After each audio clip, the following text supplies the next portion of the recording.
இது வந்து பார்த்திங்கன்னா தைப்பூசம் முடிஞ்ச மறுநாள் தான். தைப்பூசம் அன்னைக்கு யாருமே நான்வெஜ் எடுக்க மாட்டாங்க இல்லையா, அந்த 2 நாளில். அது முடிஞ்ச மறுநாள் எல்லார் வீட்லேயுமே மோஸ்ட்டாக நான்வெஜ் தான் இருக்கும். நாங்கள் வந்து சிக்கன் எடுத்திருந்தோம், ரைஸு, அதுக்கப்புறம் சிக்கன் செமி கிரேவி மாதிரி வச்சுருந்தேன். இதோட ரெசிபி நான் ஸ்டிக்கரும் ஷேர் பண்ணுறேன். ரொம்ப சாஃப்டாக இருந்தது, கறியெலாம் ரொம்ப நல்லா இருந்தது. அவ்வளோதான், இதான் என்னுடைய லஞ்சு. அதுக்கப்புறம் வந்து நான் கொரியன் சீரிஸ் பார்த்துட்டே சாப்பிட்டுட்டு இருந்தேன்.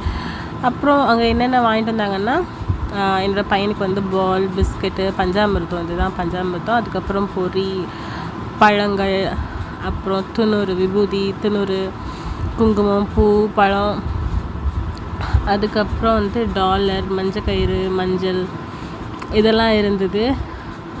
அவ்வளோதான்.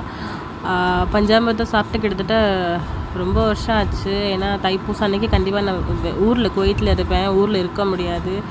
இந்த டைம் தான் இருந்தேன், அதனால் நல்லாவே சாப்பிட்டேன், நிறையா சாப்பிட்டேன். அவ்வளோதான். பிடிச்சிருந்தா லைக் பண்ணுங்கள், சப்ஸ்கிரைப் பண்ணுங்கள். இன்னொரு வீடியோவில் பார்க்குறேன். பை.